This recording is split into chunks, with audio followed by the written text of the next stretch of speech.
Tuhan yang kasih income, gaji, profit bisnis ke kita, dan kita itu kayak bendaharanya Tuhan. Waktu kita bikin budget tahunan nih, sebenarnya kita tuh lagi ngebangun sebuah sistem dan habit yang baik buat diri kita sendiri. Sekarang yuk bikin versi kamu, supaya kamu makin kenal diri kamu, terus kamu jadi bisa pinter ngelola uang kamu, dan mumpung nih mau terima THR bentar lagi. Siapa tahu THR nanti bisa dipakai untuk belanja produk kecantikan kamu yang paling kamu butuhkan. Nah, harapannya dengan nonton video ini, kamu jadi pinter ngitung, kamu juga tahu value yang benar dalam hal mengelola uang. Dan ingat ya, kecantikan itu lahirnya dari dalam, bukan cuman apa yang kelihatan di luar. Di video sebelumnya, kamu udah tahu budget tahunan itu nolongin kamu untuk milih produk kecantikan yang paling pas buat kamu. Dengan bikin budget tahunan, kamu jadi kenal diri kamu lebih baik, dan dari situ kamu jadi pinter ngelola uang yang kamu punya. Pernah gak sih kamu merasa, abis beli ini itu, belum akhir bulan, kok uang gue udah habis ya? Atau kamu sering gitu ya ngerasa gonta-ganti skincare karena kata orang hasil yang ini tuh lebih bagus, merek yang ini tuh lebih bagus hasilnya. Atau kamu lihat di TikTok, Shopee, Tokped itu lebih murah harganya. Kamu juga udah tahu kan, kamu itu tipe spending yang mana? Wangi, si glowing, atau si matching? Nah, jadi kita lihat sama-sama. Di sini ada tabel tahunan, nama produknya, lalu kamu catat harganya berapa. Penting untuk kamu tahu size produk yang kamu beli itu berapa, tanggal kamu beli, lalu consumption atau ini artinya berapa lama kamu pakai, ya. Terus tanggal habisnya tanggal berapa, dan ini total kebutuhan kamu. Lalu dalam satu tahun kamu ngabisin berapa botol, oke? Nah, sekarang kita bikin nih contoh, kamu tadi tipe si glowing gitu ya. Kamu akan pakai yang namanya cleanser, ya nggak sih? Di sini tulis deh cleanser gitu. Ini yang dipakai sehari-hari. Terus ada apa lagi? Sunscreen gitu ya. Ini yang biasanya dipakai rata-rata setiap hari. Terus saya kasih contoh dulu nih untuk produk yang nggak dipakai setiap hari. Contoh misalnya perfume. Si glowing itu suka banget beli body lotion gitu ya. Nah, dari 4 item ini saya akan kasih tahu gimana cara ngitungnya. Oke, kita mulai dengan yang namanya cleanser. Sekarang kita hitung untuk cleanser. Misalnya kamu beli cleanser harganya 250.000 gitu ya. Ukurannya rata-rata tuh 200 ml ya. 200 ml. Terus tanggal kamu beli di mumpung tahun baru gitu ya. Kamu lagi ada dana lebih gitu ya. Terus kamu beli di tanggal 3 Januari. Oke, nah buat cleanser ini kamu pasti pakai setiap hari dong. Jadi kamu nggak perlu tulis setiap kali pemakaian kamu berapa gitu. Maksudnya kamu nggak perlu kasih tanda kayak gini nih. 1, 2, 3, 4, 5, 6, 7, 8, 9, 10 gitu ya. Itu nggak perlu. Kenapa? Karena kamu pakai setiap hari. Jadi kamu tinggal tulis 30 hari dikali 2 kali pakai. Berarti ini 60 kali dalam sebulan misalnya. Ya kan, jadi di sini kamu lihat nih, misalnya habisnya tanggal berapa. Nah kan nggak semua cleanser dalam satu botol habis setiap bulan ya teman-teman ya. Jadi kamu lihat ini kamu pakai tuh dalam waktu berapa hari. Contoh misalnya 40 hari atau 60 hari gitu. Nah makanya di sini ditulis aja berapa hari kamu pakai dan kapan habisnya. Jadi misalnya habisnya itu di tanggal 28 Februari gitu ya. Berarti pemakaiannya ini 2 bulan ya nggak sih? Nah berarti di sini kamu tulis 2 bulan untuk 1 botol. 1 tahunnya kamu butuh berapa? 1 tahunnya berarti kamu butuh 6 botol ya nggak sih? 12 bulan. Ini kamu butuh 6 botol. Right?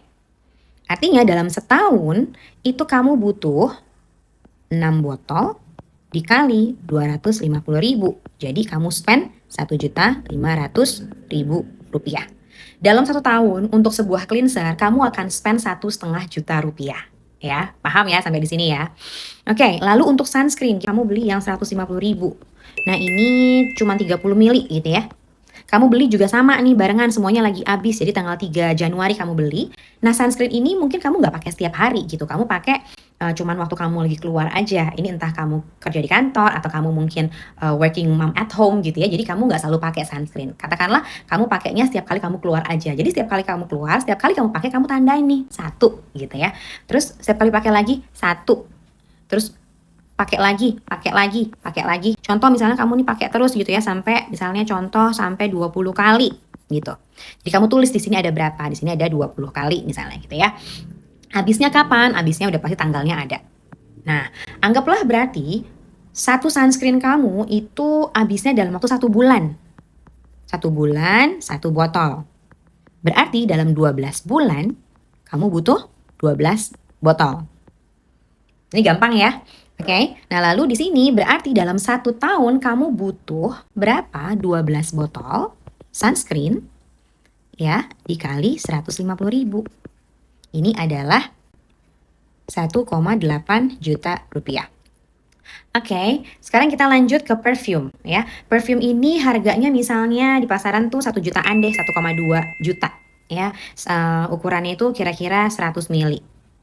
Kamu beli misalnya karena udah lumayan nih belinya, mungkin kamu beli lagi di bulan Februari, misalnya kamu beli tanggal 1 Februari gitu. Terus perfume ini juga tergantung, kalau kamu ternyata si glowing dan perfume itu kadang pakai kadang enggak, berarti kamu nggak pakai setiap hari gitu. Atau kamu tetap pakai setiap hari gitu ya. Nah, rata-rata sih kalau perfume itu bisa habis 1 tahun sampai 2 tahun, tergantung ada berapa banyak pilihan perfume yang kamu punya, ya nggak sih? Nah, jadi misalnya di sini nulis setelah 1 tahun kamu pakai, habisnya baru di bulan Desember nih. Misalnya di tanggal 15 Desember. Jadi berarti bisa dibilang dengan habit pemakaian kamu, dengan rutinitas pemakaian kamu tadi, kamu udah kenal bahwa kalau kamu cuma beli satu perfume dalam setahun habis 1 botol, berarti di sini dalam 12 bulan kamu cuma butuh 1 botol. Beda cerita kalau kamu orangnya suka gonta-ganti perfume gitu ya, wanginya dan segala macam kayak si wangi, oke? Jadi kamu tulis lagi perfume yang pertama, perfume yang kedua gitu, karena ada banyak banget pilihan aroma perfume kan di luar sana. Nah, jadi di sini berapa? 1 botol dikali 1,2 juta. Artinya dalam 1 tahun kamu spend 1,2 juta rupiah. Oke, contoh yang terakhir adalah body lotion. Berarti body lotion kamu udah biasa nih misalnya untuk pakai body lotion setiap hari gitu. Terus kamu tentuin deh tuh, ada yang body lotion, ada yang body scrub, ada yang body butter, ada yang body yogurt, dan banyak banget pilihan di luar sana. Itu dia, makanya kalau kamu udah pernah nyatet budget tahunan kayak gini, kamu jadi tahu kamu tuh butuhnya apa sih, yang paling penting tuh apa sih buat kamu gitu ya. Oke, sekarang kamu misalnya mau hitung body lotion. Body lotion kamu nih harganya let's say misalnya 300.000. Terus ini size-nya yang 200 ml. Gitu ya. Kamu belinya barengan sama perfume nih, tanggal 1 Februari. Jadi ini habis di tanggal 28 Februari. Oke? Berarti di sini juga kamu tulis 2 bulan ini kamu butuh 1 botol. Ya nggak sih? Berarti 12 bulan kamu akan butuh 6 botol. Oke? Di sini berarti 6 botol dikali 300.000, kamu udah spend 1,8 juta rupiah. Oke? Nah, dari sini kalau kamu ngerasa emang kamu butuh banget cleanser, sunscreen, perfume, dan body lotion, dan pastinya nanti mungkin juga ada lah ya produk kecantikan yang lain yang kamu bisa tambahin, ini bisa kamu langsung jumlahin. Oke, jadi 1,5 juta tambah 1,8, oke, tambah 1,2 juta dan 1,8 juta, totalnya ini adalah 6,3 juta rupiah. Oke, artinya dalam sebulan kamu punya budget itu Rp525.000 per bulan. Kalau kamu suka video ini, please subscribe and like YouTube channel ini, Kamu dan Uang, supaya kedepannya saya bisa kasih hitungan dan value yang benar, dan kamu jadi bisa pintar dan tenang dalam mengelola uang.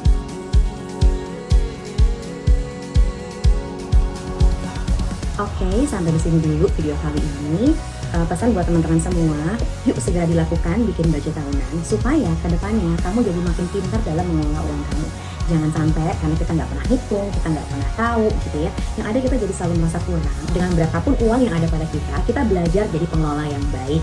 Dan kita itu kayak bendaharanya Tuhan gitu. Uang yang kita punya ini sebenarnya miliknya Tuhan, bukan miliknya kita. Jadi kita harus pintar mengelolanya supaya apa? Supaya kita bisa tetap berbagi sama orang lain, kita tetap bisa nabung, dan kita terhindar dari hal-hal yang tidak diinginkan seperti nggak bisa bayar utang, yang bikin kita jadi stres nantinya, hormon kortisol juga meningkat, terus kita jadi nggak happy, kita selalu ngerasa kurang, dan kemalangan-kemalangan yang lain. Nah, semoga video ini bisa nolongin teman-temanku perempuan semua untuk bisa mengelola uang dengan tenang.